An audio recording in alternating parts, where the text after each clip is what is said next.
حضرت سیدنا عمر بن خطاب رضی اللہ تعالیٰ عنہ روایت فرماتے ہیں کہ حضور نے ارشاد فرمایا انما الاعمال بالنیات، اعمال کا دار و مدار نیتوں پہ ہے۔ اچھی نیت ہوگی تو عمل بھی خوبصورت ہوگا اور اس کا ثواب ہوگا۔ نیت اچھی نہیں ہے تو وہی عمل بیکار ہوگا۔ تو نیت پر عمل مرتب ہوتا ہے۔ چور بھی ساری رات جاگتا ہے، چوکیدار بھی ساری رات جاگتا ہے، لیکن چور کا جاگنا کسی اور نیت سے ہے، اس جاگنے سے اسے ثواب نہیں ملتا، اور چوکیدار ساری رات جاگتا ہے تو ایک ایک لمحے کا ثواب اس کے نامہ اعمال میں درج ہوتا ہے۔ اب دونوں نے بیداری میں رات کاٹی، لیکن نیت کے فرق سے سزا اور جزا مرتب ہوئی۔ تو جو ہم عمل کرتے ہیں اس کی نیت سے اس کا ثواب ہمیں ملتا ہے۔ آپ میرے لیے کوئی کام کریں اور آپ کی نیت کچھ بھی ہو، میں تو آپ کے عمل کو دیکھوں گا، تو اس کا جو بھی صلہ یا حق بنتا ہے آپ کو دوں گا۔ لیکن جو اللہ کے لیے کام کیے جاتے ہیں اللہ تو نیتوں کو دیکھتا ہے۔ تو اگر نیت اچھی نہیں ہے، لوگوں کی نظر میں ہم اچھے بھی ہوں، لیکن اللہ تو خوب جانتا ہے کہ یہ عمل کس لیے کیا گیا ہے۔ کل قیامت کے دن ایک قاری کو، ایک سخی کو اور ایک شہید کو بارگاہ عزدی میں پیش کیا جائے گا، اور پھر انہیں کہا جائے گا کہ انہیں جہنم میں لے جاؤ۔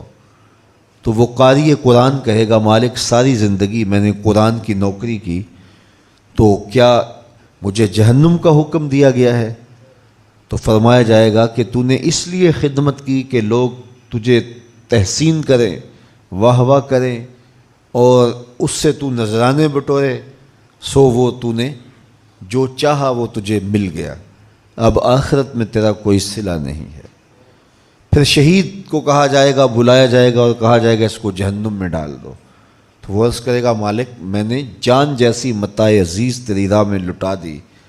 تو اللہ تعالیٰ جل شانہ ارشاد فرمائے گا کہ اس لیے کہ لوگ تجھے شہید کہیں، تیرے نام کے ڈنکے بجیں، تیری بہادری اور جرت کے پھریرے لہرائیں، تو جاتے ہوئے اس نیت سے میدان عمل میں جوش و جذبے کے ساتھ گیا تھا تو وہ ہو گیا، لوگوں نے تیرے نام کے نعرے بھی لگائے، داد و تحسین بھی دی، تو اب تیرا کوئی حصہ نہیں ہے۔ اللہ اکبر۔ پھر بلایا جائے گا سخی کو، وہ کہے گا مالک میں نے خون پسینے کی کمائی تیرے راستے میں لٹا دی۔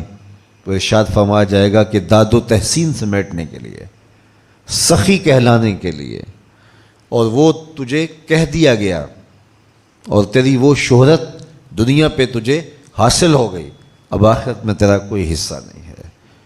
تو نیت پر اجر مرتب ہوتا ہے۔ تو یہ تینوں کام کتنے مقدس کام تھے، لیکن نیت کے فرق سے اس کی جزا مرتب ہوئی۔ اور پھر حضور نے مزید ارشاد فرمایا اللہ طیب ہے اور طیب کو ہی پسند کرتا ہے، اور وہی عمل قبول کرتا ہے جو محض اس کی رضا کے لیے کیے جاتے ہیں۔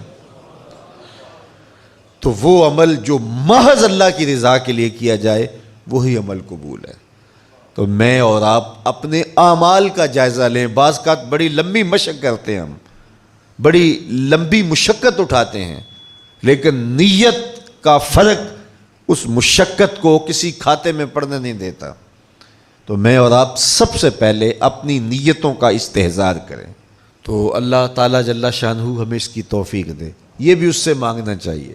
تو جب خلوص اور للہیت عمل میں داخل ہوگی تو پھر وہ عمل ہوگا، وہ تھوڑا بھی ہوگا تو کافی ہوگا، لیکن جب نیتوں کا حسن نہیں ہے تو پھر بہت سارا عمل بھی ناکافی ہے۔ تو یہ دین کا ثلث ہے۔ علماء فرماتے ہیں پورے دین کا تیسرا حصہ یہ حدیث ہے، اس کو ہم سب سے پہلے اہمیت کے ساتھ اپنی روحوں میں اتار لیں۔ انما الاعمال بالنیات، اعمال کا دار و مدار نیتوں پر ہے۔ ہماری نیتیں درست ہونی چاہیے، نیتیں ہماری ٹھیک ہونی چاہیے۔